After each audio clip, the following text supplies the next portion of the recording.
Have you been singing forever, taking lessons and everything, and your singing is just kind of meh? You know you need to improve, but you have no idea where to start. This episode is for you. Stick around for some key actionable steps that will change your singing forever. Welcome to the Monique on the Mic podcast. I'm your host, Monique B. Thomas, and in this podcast, we look at all things relating to artist development, specifically for singers. This is episode number 8, and I want to get into what I call transforming your singing. There are things that you could be doing right now that would greatly transform your singing so that it would be literally unrecognizable. Now, this is something that's really dear to my heart because I have dedicated my life to singing, but I've also dedicated my life to the teaching of singing. And I believe that, if we can be empowered to do things on our own, well, then we're more likely to do them. If we can limit the amount of steps between us and where we're trying to get to, it makes it a bit easier. Now, I'm not trying to say we don't need help because, on a lot of things we do need help. But there are definitely things that if we become aware of them, then we can take things into our own hands and get it done. Now, I'm going to make a few assumptions here.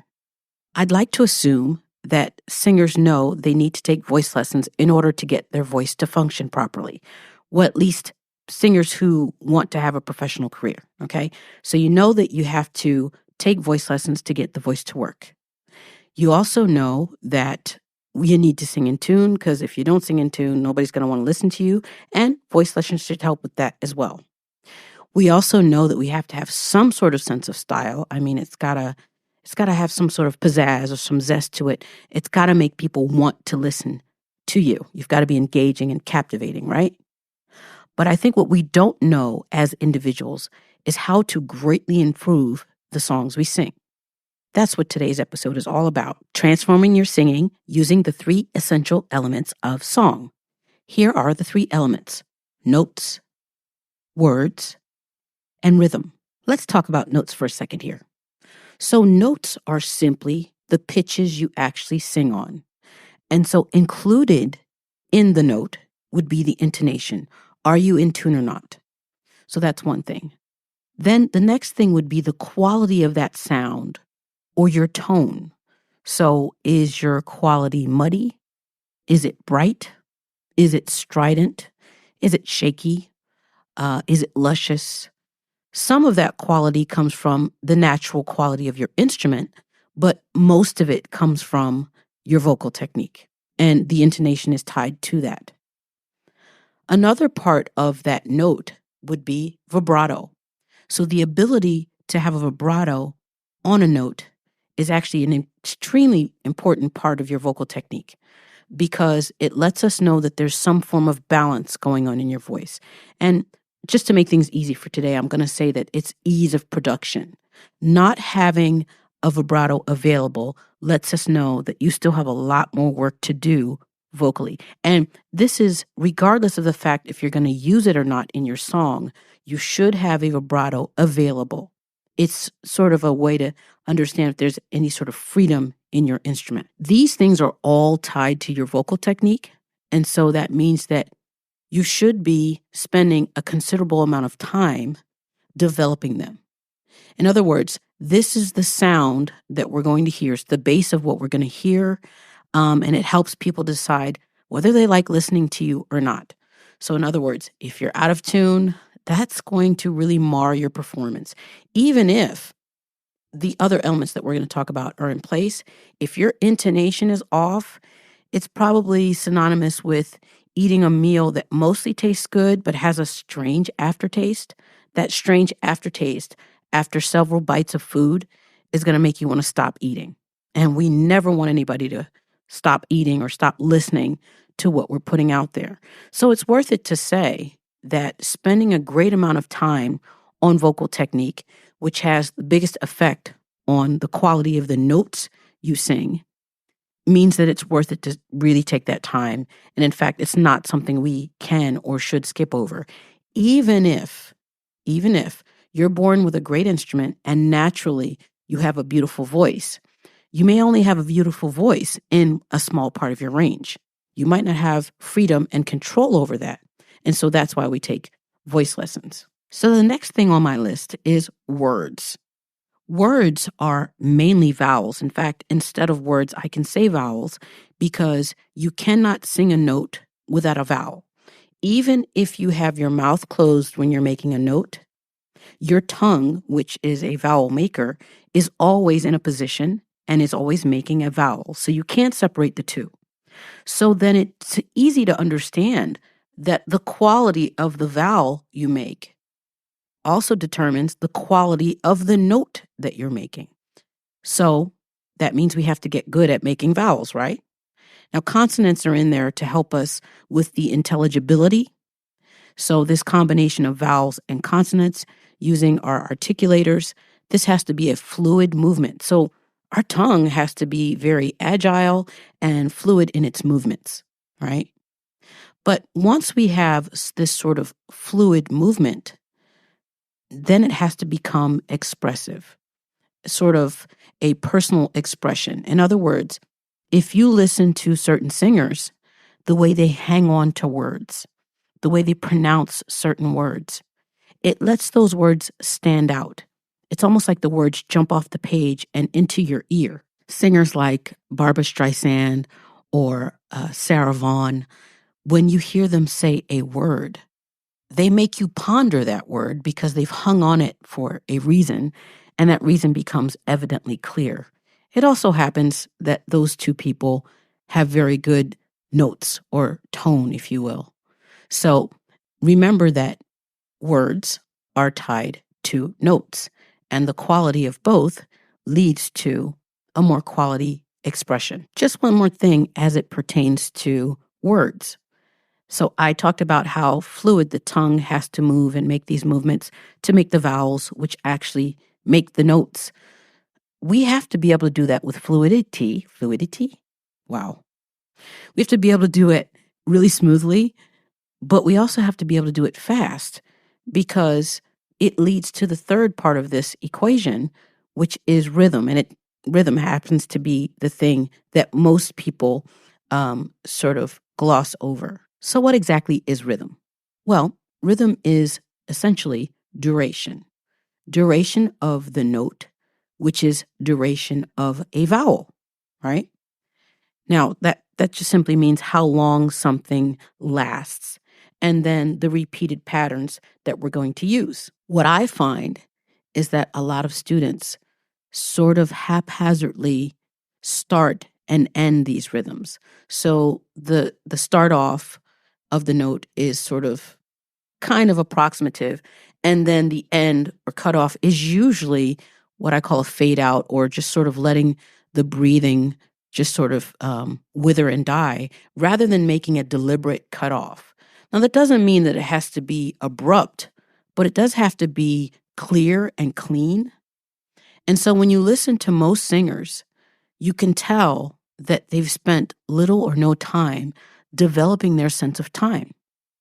See, there's one thing to be able to understand this is a quarter note or this is an eighth note, and even if you don't know what to call it, being able to execute it properly is one thing. But being able to execute it with excellence is a totally different thing.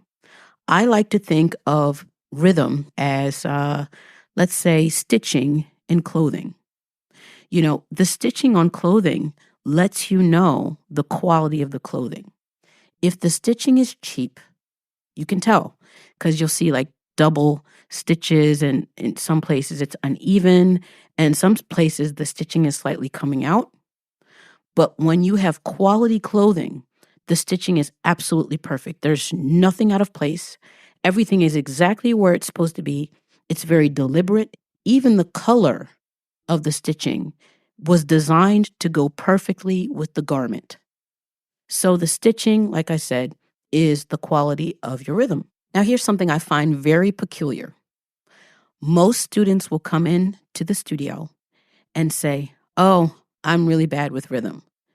And then they'll just leave it at that and they'll just keep going. And I'm like, all right, this is the elephant in the room, especially since it's 1/3 of that equation we talked about. Are you planning to work on it? So I can't see your hands, but let's be honest with ourselves. I mean, nobody's going to see you, but let's be honest. Have you spent time working on your rhythm? Yeah, right. Okay. So most singers don't do this.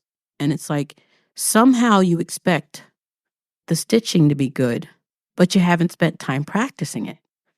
So let's be honest with ourselves and just decide we're going to do things differently from now on.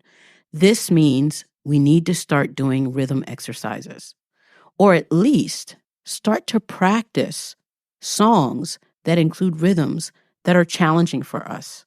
So maybe you haven't played another instrument or learned another instrument, and maybe you haven't gone to school to learn how to read and execute rhythms. That's okay. That's okay for now.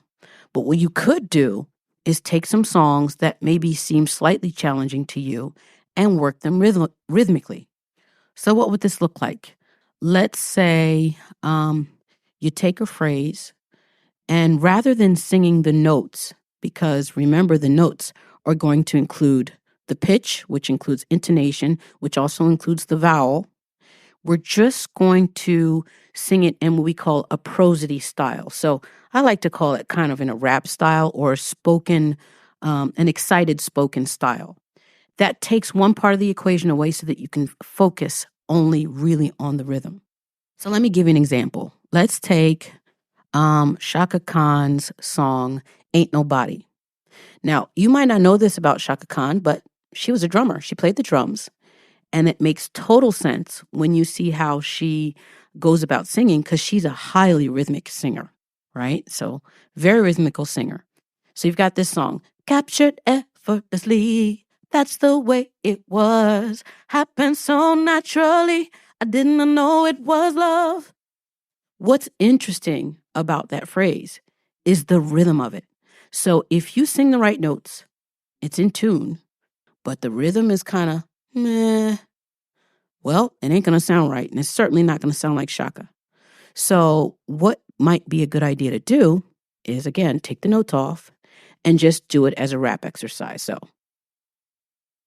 captured effortlessly, that's the way it was. Happened so naturally, I did not know it was love, right? Now, if I do that same thing and I let the rhythm just sort of get a little loose, captured effortlessly, that's the way it was, happened so naturally, I did not know it was love. It just doesn't do what it's supposed to do. It sounds boring. So let's go back to the other version again. Captured effortlessly, that's the way it was, happened so naturally, I did not know it was love. The end result is that A, you want to dance, which makes sense because this is a dance tune, so it makes you want to dance, or at least it should make you want to dance. And B, the words stick out. Captured effortlessly, that's the way it was. We get a sense of how fast and easy it was for her to fall in love.